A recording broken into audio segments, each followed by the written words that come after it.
Salam sejahtera bagi sahabat inspirasi. Mari kita akan berdoa sebelum merenungkan inspirasi hari ini. Tuhan Allah yang menjadi kekuatan hidup kami. Syukur bagimu ya Tuhan, Engkau masih memberi waktu buat kami untuk merenungkan inspirasi hari ini. Kiranya memberkati iman kami semua. Dalam nama Tuhan Yesus Kristus. Amin. Sahabat inspirasi kita hari ini akan kita baca di dalam kitab Mazmur pasal 121 ayat 2 sampai 3, demikian dituliskannya. Pertolonganku ialah dari Tuhan yang menjadikan langit dan bumi. Ia tak akan membiarkan kakiku goyah. Penjagamu tidak akan terlelap. Sahabat inspirasi, tidak bisa dipungkiri bahwa setiap orang pasti akan merasa ditinggalkan. Baik oleh orang yang kita kasih ataupun orang yang menjadi bagian dalam hidup kita saat mereka mengalami kematian dan bahkan akan menyisakan sebuah duka cita yang mendalam. Tidak peduli siapa dia. Apakah dia orang awam atau bahkan hamba Tuhan sekalipun. Pasti akan berduka ketika ada di antara orang terdekatnya yang meninggal dunia. Demikian juga dengan yang dia alami oleh Akinyemi, seorang penulis dari Lagos, Nigeria. Sejak suaminya meninggal, dia terus merasa kesepian. Sementara anak-anaknya sudah bisa kembali bersekolah. Dia belum mampu kembali bekerja. Setiap hari kesepian itu selalu menghantuinya. Suatu hari hatinya terasa sangat berat dan dia sangat membutuhkan seseorang. Maka Akinyemi pergi ke gereja untuk bertemu dengan pendeta. Namun sayang, pendeta tidak ada di tempat, sementara istri pendeta sedang pergi ke pasar. Kemudian dia pergi ke seorang penatua, tetapi penatua itu sedang mengunjungi cucunya.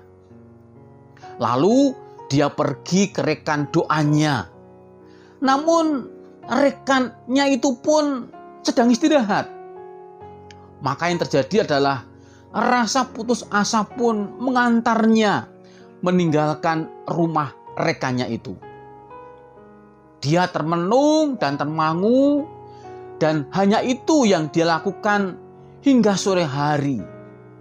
Maka dia pun memutuskan untuk menyendiri di suatu tempat supaya dia tidak diganggu. Tak terasa air mata membasahi pipinya. Dalam kekecewaannya itu, dia menatap ke langit untuk mencari sebuah jawaban. Tiba-tiba seperti ada suara berbisik di telinganya. Dan dia berkata demikian, "Pulang ke rumah. Tuhan senantiasa bersamamu. Pulang ke rumah dan katakan kepada Allah, Tuhan ada di rumahmu. Tuhan tidak pernah tertidur. Dia selalu siap menjawab." Demikianlah perkataan itu terngiang di pikiran, di telinga, di hati Akinyemi. Dan kemudian Akinyemi pun pulang ke rumah. Sesampai di rumah, lalu ia merebahkan diri di pojok kamarnya dan mencurahkan seluruh isi hatinya kepada Tuhan. Tak terasa dia pun tertidur. Dan ketika dia bangun, anak perempuan kecilnya pun pulang. Maka badannya terasa segar dan hatinya pun penuh dengan sukacita. Sekarang kita melihat bahwa Akinyemi telah mengakhiri rasa kecewanya itu. Dan dalam hatinya berkata, "Sekarang saya tahu bahwa Tuhan selalu bersama saya. Demikianlah ungkapan hati sukacita yang dimiliki dalam hati Akyemi. Sahabat inspirasi, bukan tidak mungkin kita juga mengalami apa yang dialami oleh Akyemi. Kita pun berusaha mencari teman curhat. Namun bisa jadi Tuhan membiarkan kita untuk menemukan tempat curhat yang cocok. Teman kita pun pergi atau mungkin mengecewakan kita. Sahabat inspirasi, Nabi Elia juga pernah mengalami masa-masa seperti itu. Bahkan Raja Daud di tengah keramaian pun bisa mengalami kesepian yang luar biasa. Tetapi dia sadar bahwa Tuhan selalu menolongnya karena Tuhan tidak pernah tertidur. Sehingga dia sanggup meyakinkan dirinya sendiri dan orang lain bahwa Tuhan tak akan membiarkan kakinya goyah. Penjagamu tidak akan terlelap.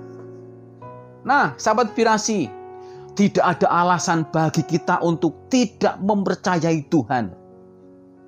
Mungkin saja sesaat kita mengalami kesepian yang bisa membuat kita putus asa. Namun Tuhan tahu apa yang kita alami.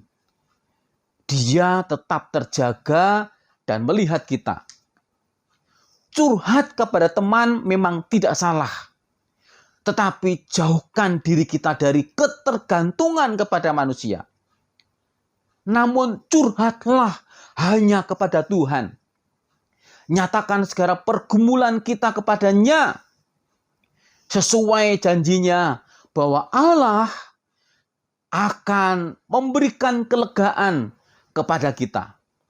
Dan kita pun akan merasa segar kembali, penuh sukacita dan kekuatan yang baru. Amin. Kiranya inspirasi hari ini memberkati kita semuanya. Mari kita akan berdoa.